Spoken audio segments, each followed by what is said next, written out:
What's up mga tol? Sabado na naman at day off ko syempre. Kinakabit ko na tong aking solar light dito sa aking aviary. Ayan mga tol. Tingnan nyo sa labas, papakita ko sa inyo yung solar panel. Ito yung solar panel mga tol, nakikabit ko na.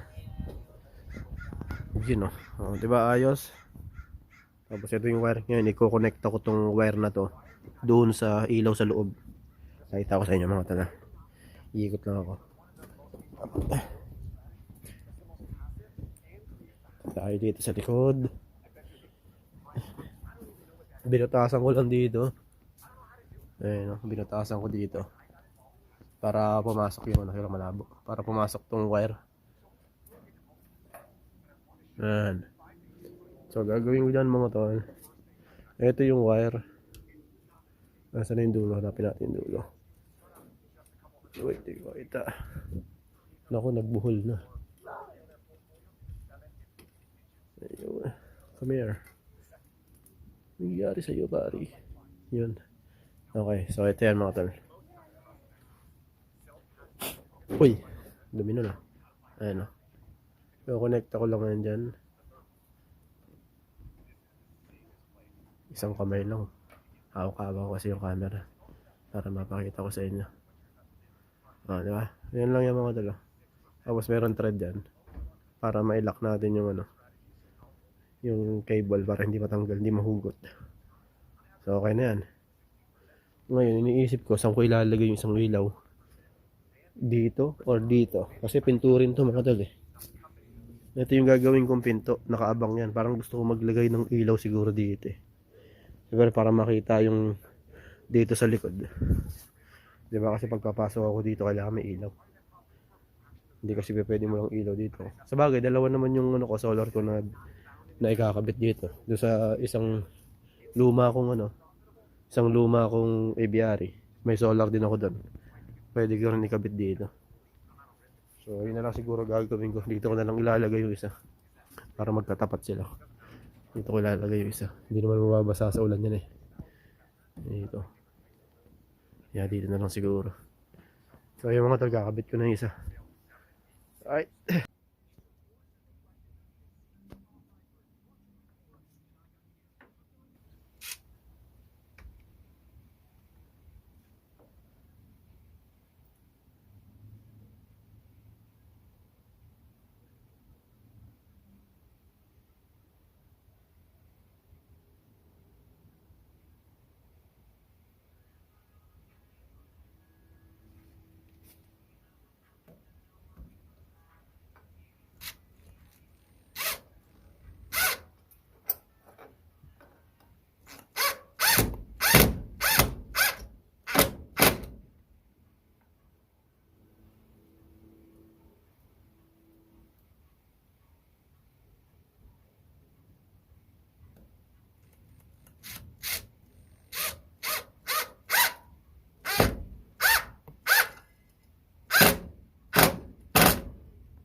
Yun mga tol, nakikabit ko na tong isang ilaw dito sa labas. Para, syempre kailangan ng ilaw dito. Paggabi. O, ayan, automatic set natin ng automatic yan. Pagka madilim na, saka yan liliwanag. O, di ba? Yan natin. Ito sa inyo. Ito yung pinaka ano yan mga tol.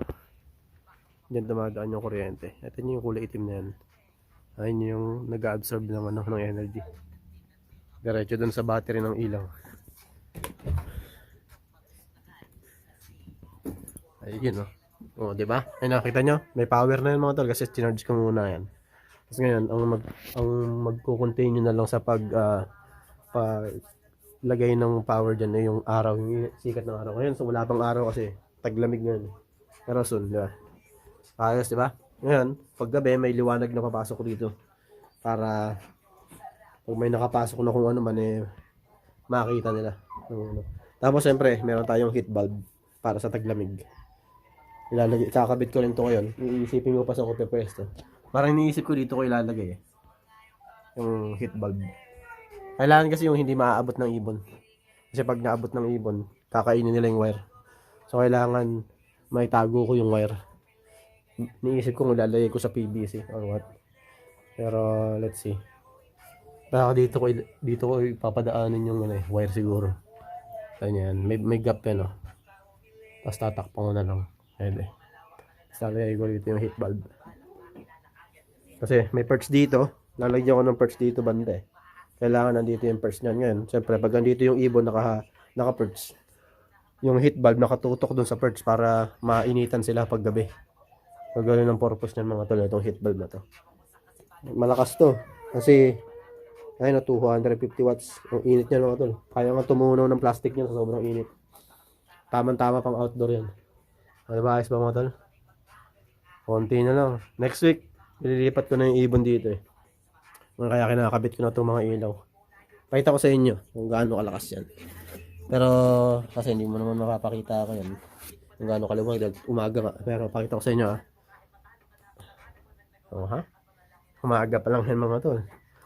Maximum na yan Tapos pwede natin i-adjust yan. Yung liwanag kasi masakit sa mata pag masyado maliwanag. Ayun pinati mo lang yung minus. Ayan, hindi makita sa camera. Ayun, minus. Ayan, minus. Pwede nga yan Sigurado nakailaw na yun sa labas. Hindi pa rin. Ayos na mga tol. Okay. Ngayon, hahanap ako naman ng pwesto to. Yung heat bulb. Alright mga tol. Pakita ko sa inyo. Dito tayo mga tol. Dito ko muna nilagay yung mga heat lamp. Ayan, tapos nilagay ko doon isa. Pero hindi pa yan yung permanent. Kasi pagka nilagay ko na yung mga cage dito, doon ko palang makikita yung kung saan ko ilalagay yung mga lamp na yan. Kung saan magandang pwesto. Tapos ito, dinagdagan ko na dito ng kahoy. Yan, poste. Para hamba yan para sa para sa door. Kasi ito pinto, tapos pinto na naman. Hindi kasi pwedeng isang pinto lang. Kasi pagka binuksan mo kung isang pinto lang yan, pag binuksan mo yan, labasan lahat ng ibon. So kailangan may pinto ka muna, pasok. Sabay sasarado mo yung pinto dyan. Tapos may isang pinto ka na naman dito. Pag binuksan mo yan, safe na kahit na pumuslit pa sila kasi hindi sila makakalabas dahil sarado na yung pinto rito. Ganun ang paggawa ng aviary mga tol. Tapos ito, ipe-permanent ko ng sarado yan. So, ito naman papakita ko sa inyo mga tol dahil mas medyo madilim na ngayon. Anong oras naman? Mag-alas 5 na. Pakita ko sa inyo kung gaano kaliwanag yan. Di ba? Ayos na mga tol. Bumukas din yung sa kabila Yung sa labas, nakita nyo liwanag. Nandyan yung isang ilaw. Ayan. Bumukas din, isang pindot lang. Tapos pwede kong hinaan niya mga tol. Natin. Kasi hindi makita sa camera. Ayun minus. Hinaan natin. Para pagka matutulog yung mga ibon, mahina yung battery na ito Ay, sa kabila yung magkatapat kasi mali yata ako nang lagay.